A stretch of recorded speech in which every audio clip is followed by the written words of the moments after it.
Order, honorable members. Order.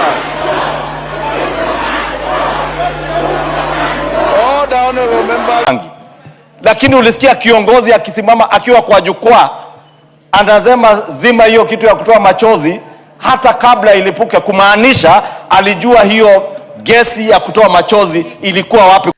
Habari ya jioni watazamaji wangu wa BM Daily Politics, natumai mmekuwa na siku njema mahali popote mmekuwa mkinitazama. Karibuni ili tuendelee na uchanganuzi wa habari zetu za kisiasa vile ambavyo zinaendelea kujiri hapa nchini Kenya.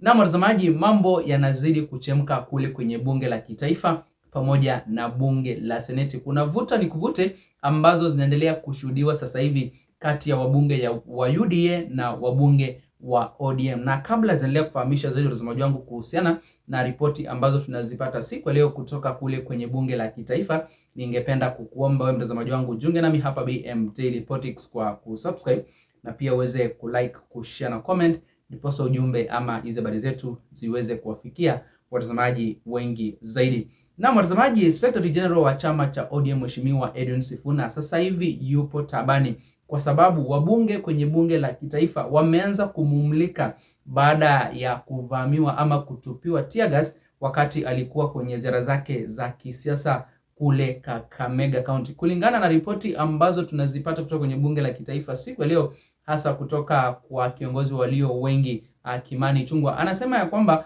huyu Edwin Sifuna alikuwa anajua yale matukio ya hiyo siku ambapo yeye alikuwa tear gas, na kwa hivyo wanaomba vitengo vya usalama viweze kufanya uchunguzi kujua ni kina nani ambao walihusika kwenye hayo mavamizi kule maeneo ya Kakamega wakati hawa viongozi wa ODM walikuwa wanaendesha ziara zao za kisiasa. Ni hivi tu majuzi pia watazamaji wangu kutoka kwa Waziri Kipchumba Murkomen alisema ya kwamba watakamatwa wale ambao huenda kwa njia moja ama nyingine walipanga kuwatupia vitoa machozi ama kuleta vurugu kwenye huo mkutano wa amani ambao ulikuwa umefanyika kule Kakamega County. Na watazamaji wangu, kabla ziendelee zaidi, kuna habari zingine ambazo ningependa kuwafahamisha ya kwamba siku ya leo wakati gavana wa jiji Nairobi Mheshimiwa Johnson Sakaja alikuwa anahojiwa na Senate Committee, huyu seneta wa jiji Nairobi Edwin Sifuna ambaye pia ni SG wa ODM alionekana kutoka na kaacha wale wengine wakiendelea na ule mkutano. Inaonekana hakufurahishwa na yale mambo ambayo yalikuwa yanazungumziwa kwenye huo mkutano,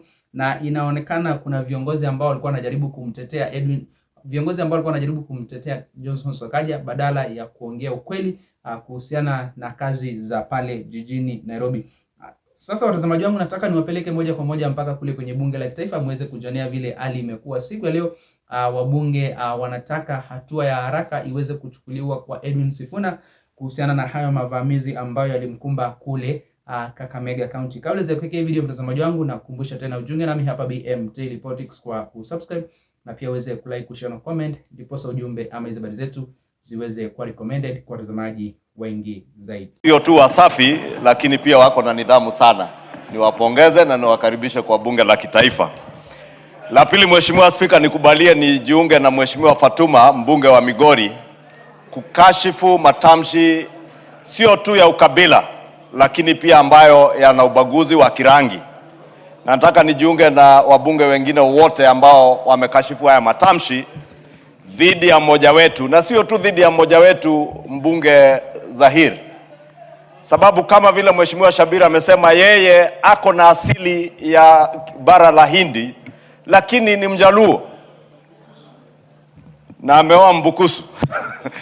Watoto wake ni Wabukusu na Wajaluo nusu na labda pia wako na asili ya Kihindi kidogo.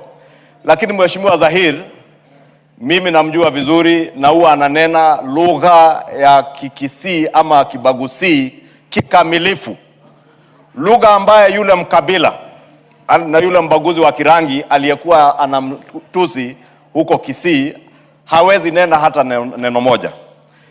Na huyu mtu, Mheshimiwa Spika, alianza na ubaguzi wa kikabila, akaenda kwa ubaguzi wa sehemu ambazo watu hutoka, sasa ameenda kwa ubaguzi wa kirangi.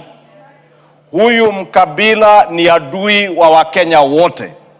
Na wakati napomsikiza Mheshimiwa Rais akisema ya kuwa hawa watu mahali popote wanapoenda hawana sera, hawana ajenda, hawana mpango wowote, na Wakenya wanakubaliana na yeye ya kuwa hata akili hawana. Huyo amedhihirisha ya kweli hana akili ya kuwaunganisha Wakenya. Akili zake ni za kuleta ukabila, ubaguzi wa kirangi na migawanyiko kati ya Wakenya. Na nataka niulize Mheshimiwa Spika, uamuru kutoka kwa kiti chako kama spika wetu ya kuwa Tume ya Kitaifa ya Uwiano na Maridhiano NCIC ni lazima wachukue majukumu yao ya kikatiba vizuri, na wahakikisha ya kuwa mtu kama huyo ambaye anachochea uhasama kati ya Wakenya amechukuliwa hatua za kisheria. Najua hayo ndio anataka kusikia. Amepewa summons na tume hii ya Uwiano na Maridhiano, ama ameitwa record statement ili aanze kulialia, sasa nafukuzwa, sijui nakimbizwa. Lakini hatuwezi kubali, na nakubaliana na Mheshimiwa Otiende Amolo. Amesema ukiangalia ghasia ama fujo ambazo zinawafuata kila mahali waendako, ni ishara dhahiri ya kuwa wao wenyewe wanajipangia fujo. Niliona juzi mwingine anasema zima hiyo kitu, sijui kama nini, sijui kama bangi, sijui iliitwa nini. Mimi sijui vuta bangi, Bwana Spika, kwa hivyo sijui hayo matamshi ya bangi. Lakini ulisikia kiongozi akisimama akiwa kwa jukwaa anasema zima hiyo kitu ya kutoa machozi hata kabla ilipuke, kumaanisha alijua hiyo gesi ya kutoa machozi ilikuwa wapi kwa ule mkutano. Wanajua ilikuwa wapi, wanajua nani anailipua. Wachochezi kama hawa wa ghasia, hawa wachochezi, na unikinge kutoka kwa haya matamshi machafu kutoka kwa Mheshimiwa Karoli Omondi. Kama umejiunga na wakabila, mimi usifikirie unaweza kunitisha Mheshimiwa. Mimi siwezi tishwa na wakabila, siwezi tishwa na watu walio na midomo mirefu ya uchochezi na uhasama kati ya Wakenya. Lazima tulinde nchi yetu dhidi ya uhasama na wachochezi wa ukabila ambao wameambiwa hawana mpango wote. Waende wauzie Wakenya mpango wao wa kazi, wauze sera zao. Muache kuuza ukabila, muache kuuza uhasama, muache kuuza ubaguzi wa kirangi. Hawa watoto ambao wanakutuangalia hapa leo hii wamekusanyika kama Wakenya kutoka kona zote za Jamhuri ya Kenya. Na mtazamaji, kama vile ambavyo umeweza kujionea, hivyo ndivyo hali imekuwa siku ya leo kule kwenye bunge la kitaifa, na tofauti zinaendelea kuingia ndani ya broad based government. Na kama kuna kiongozi ambaye anapigwa vita za kisiasa sasa hivi ni Edwin Sifuna. Baada ya kufurushwa kama katibu mkuu wa chama cha ODM, sasa unaona masuala yake yamefika mpaka kwenye bunge la kitaifa.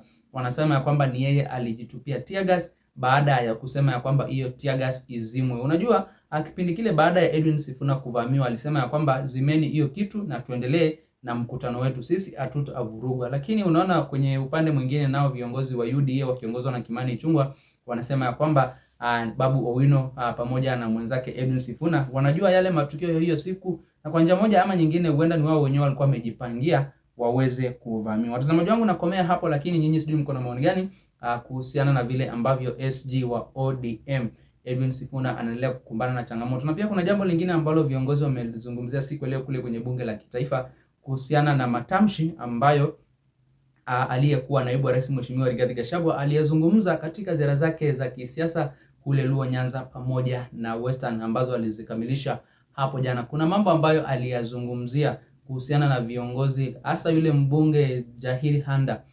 ambaye Rigathi Gachagua alikuwa anawauliza watu wa kule Western, mlikosa kiongozi mwingine ndio mkamchagua huyu. So unaona Rigathi Gachagua sasa anaonekana kama mkabila, anaonekana kama ameanza kugawanya tena jamii, ameanza kutetea tu eneo moja na kubaki akipendelea eneo moja peke yake. Hebu niacheni maoni yenu hapo kwenye eneo la comment watazamaji wangu, na kabla sijatamatisha na wakumbusha tena mjiunge nami hapa BM Daily Politics kwa kusubscribe, na pia muweze kulike, kushare na comment, ndiposa ujumbe ama habari zetu ziweze kuwa recommended kwa watazamaji wengi zaidi. Msana bado watazamaji, nitakuwa narejea hivi punde na mengi zaidi ya kuwafahamisha.